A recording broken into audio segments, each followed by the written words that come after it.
¿Saben a quién tenemos? A un referente de la consultora 3.0, Julián Libonati. ¿Qué tal, Julián? ¿Cómo estás? ¿Qué tal, Gustavo? ¿Cómo les van? Bien, ¿vos? Bien, todo en orden. Bueno, La verdad que empezá vos. empiezo yo. La verdad que tengo una duda. Porque yo he visto que el transporte afectó a mucha gente que vaya al trabajo, pero vi mucha gente en la calle. Entonces, ¿sabes que tengo una duda? ¿Fue un fracaso o fue un éxito este paro nacional? Para los moyanos fue un éxito. Ahora la escucho a Patricia y pues es un fracaso. ¿A quién le creo? Bueno, ahí la tensión éxito-fracaso me parece que hay que interpretarlo, pensarlo desde quién lo está postulando, quién lo está sosteniendo. Obviamente el gobierno va a sostener el encuadre, la idea, la suposición de que es un fracaso y va a sostener sus argumentos, y la oposición o los sindicatos van a sostener la idea de éxito. Hay ciertos indicadores, hay veces que se suele usar si se usó o no se usó luz, hay como indicadores para interpretar el éxito o fracaso. Mi lado o el lado desde la consultoría política tenemos que interpretarlo desde la opinión pública. ¿Cuál es la interpretación de la opinión pública en cuanto a, en este caso, un paro? Nosotros no tenemos una medición reciente sobre esto porque es algo que sucedió en los últimos días, hace 24 horas, pero sí tenemos data de la última semana que nos permite interpretar cuál es el cuadro de situación de la sociedad con el gobierno nacional. Y acá tengo que comentarles que es un contexto relativamente positivo, que si preguntamos, hiciéramos una encuesta, que de hecho la hacemos, cómo evalúan al gobierno nacional, la gestión del gobierno nacional o incluso la imagen de Javier Milei, tenemos que más de un 50% de los argentinos califica positivamente la gestión y la imagen de Javier Milei. Hay cerca de un 53% de argentinos que aprueba la gestión, o por lo menos en la última semana, un 53% de argentinos que aprueba la gestión del gobierno nacional, y hay un 47% que la rechaza. Entonces, sopesando estas dos cuestiones, aquellos que están del lado de los desaprobadores seguramente piensen o perciban o interpreten el paro en clave éxito, y aquellos 53%, 54% que están a favor o por lo menos acompañan al gobierno nacional tienden a caracterizar el paro como un fracaso. Obviamente acá hay un tipo de grieta que divide las interpretaciones sobre el paro. Pero ya que avanzamos después con otro tema, metámonos en el tema paro. Corresponde ahora decir, porque yo veo que es un juego, me parece que la población va por otro lado. Un juego de los medios de comunicación. Prendés un canal, te dice que es un éxito, no voy a decir qué canal, y prendés otro canal y te dice que fue un fracaso. Y la población va por otro lado. ¿Vos lo ves así o no lo ves así? ¿A qué voy? Países occidentales tienen paros. El derecho a huelga es un derecho constitucional. Nosotros, bueno, decimos el paro, el aparato, una serie de características, también un comentario muy instalado en los medios, de un lado, ¿sí? No le hicieron ningún paro a Alberto Fernández y se lo hacen a Javier Milei en un periodo breve de mandato. Después le recuerdan los 13 paros nacionales que tuvo Raúl Alfonsín. Parece que si la inflación es peronista, no hay paros. Esto es lo que se ve. Sí, a ver, yo estoy de acuerdo. A ver, lo tuyo es esto dice en la calle. No, lo tuyo es una confirmación, ya directamente. No, pero eso hablan en la calle, así dicen. Si la inflación es peronista, acá no hay paros. A ver, acordate los últimos 4 años. Esto es lo que se habla en la calle. Me parece interesante también plantearlo esto desde los actores sociales que pertenecen a un conflicto sindical o un paro. En líneas generales, en Argentina hoy, en el contexto, en el clima de opinión hoy, el sindicalista, la imagen del sindicalismo, tiene una imagen particularmente negativa. Negativa, sí. Particularmente negativa.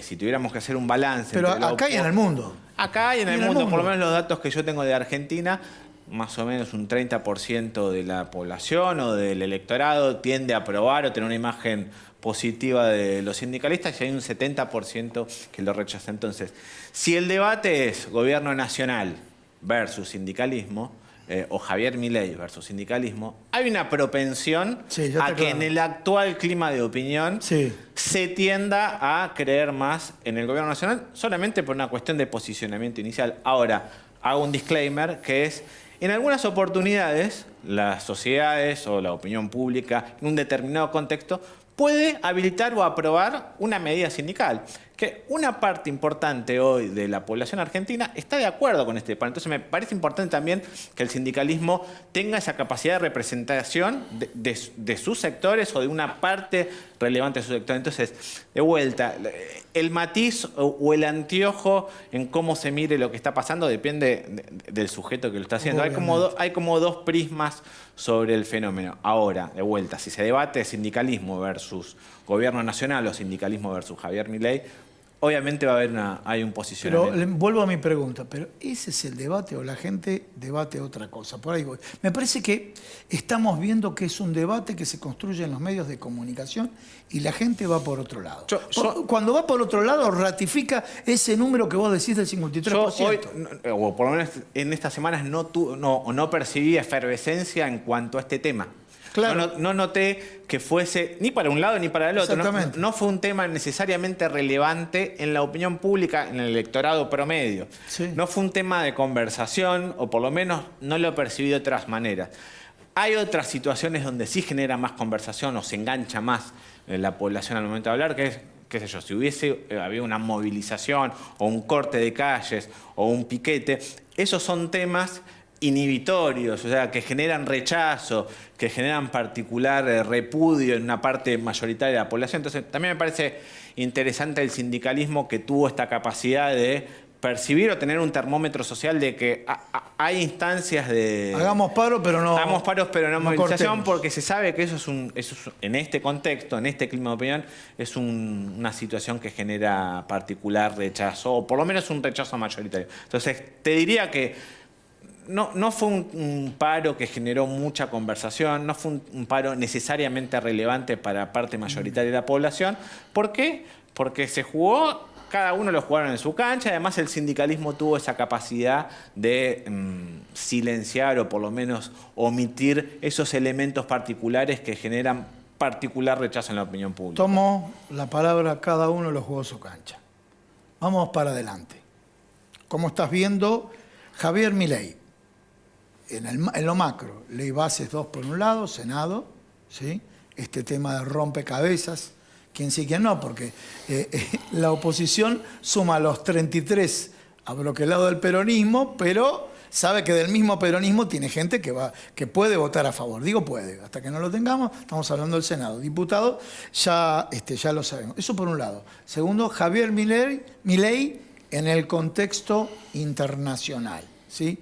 Y tercero, Javier Milei en la política económica, para que después acá Gustavo va puntualizando los temas. A mí me parece súper interesante lo que pasó en diputados en cuanto a la ley bases y cómo se tuvo que comportar el radicalismo y parte de ese bloque. Y digo tuvo que comportar porque me parece que tomaron nota o registraron que su electorado, la gente que vota radicalismo o vota espacios políticos análogos o similares o vinculados al radicalismo, su electorado está en sintonía con lo que está haciendo el gobierno nacional. Entonces me parece que lo relevante de la situación de la ley de bases es que no solo fue una negociación entre gobierno nacional y bloques políticos, sino además fue un partido político o un bloque político, unos espacios políticos que se dieron cuenta, o por lo menos reaccionaron en función de eso, de que su electorado, el tipo que va y pone el voto, la mujer que va y pone el voto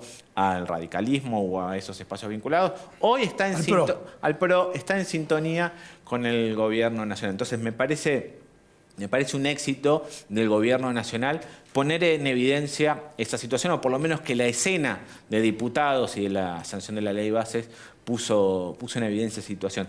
Obviamente el Senado es otro partido, porque ahí lo que está en juego, más que la relación entre un gobierno nacional, diputados y electorados, es una relación directa de negociación entre un gobierno nacional, un ministro del Interior o un negociador y los gobernadores. Entonces, ahí yo creo que los senadores o la situación en el Senado va a ser distinta.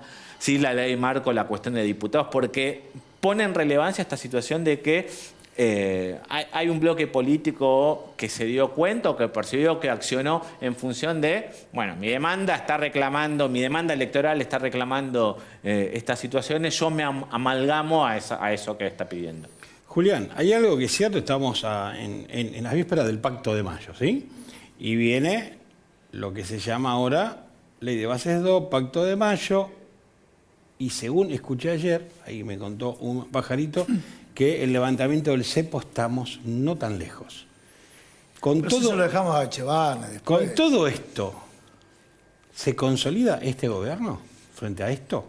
Yo creo que, a ver, es siempre difícil arriesgarse, pero si te tengo que dar una respuesta es sí, y lo que estamos percibiendo es que hay ciertos indicios, obviamente a ser consolidados, ciertos indicios de esa consolidación del gobierno nacional. Y te doy uno. Desde el inicio del gobierno, la evaluación de su gestión siempre supera 49%. En la última semana la estamos teniendo esa evaluación de gestión positiva en 53%. Es el pico más alto, inclusive la semana posterior a la asunción. Entonces, hoy en esta semana estamos teniendo un gobierno nacional con un rendimiento o una aprobación particularmente alta. Y además, me parece que hay un indicio de consolidación, es que se está generando, por lo menos lo que nosotros estamos registrando, algo así como un nuevo humor social. Que si lo tuviéramos que descomponer o dar una definición operativo de ese nuevo humor social, es una sociedad que tiene mucha más paciencia, una sociedad que no necesariamente le va a reclamar al gobierno nacional una solución ya, que es una sociedad que puede esperar resultados de acá a 2, 3 o 4 años, que de hecho eso es el 70% de los argentinos.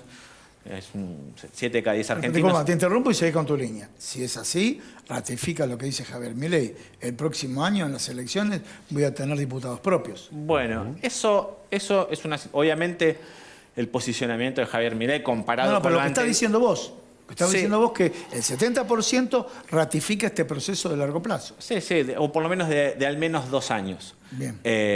Y sí me parece importante la idea de que la inflación, como problema de opinión pública, deja de ser el principal o la principal problemática o tema que tienen los argentinos hoy en la cabeza. Es, por supuesto, para un 30% de los argentinos sigue siendo el principal problema, pero si lo comparamos con lo que veíamos en enero de este año, en ese mes, el 65% de los argentinos percibía que la inflación era el principal problema. Entonces, si vemos la curva, es una curva para abajo. Esto pone en un desafío al gobierno y a la oposición. Al gobierno, ¿por qué? Porque la inflación es la cancha donde mejor juega, donde hacen pases el ministro y el presidente. Claro. Entonces abre la puerta a la oposición de imponer nuevas temáticas y nuevas problematizaciones. Tal cual. Así que bueno, la verdad que muy claro, Julián. Clarísimo, Julián. Muchísimas gracias. Gracias. Un placer.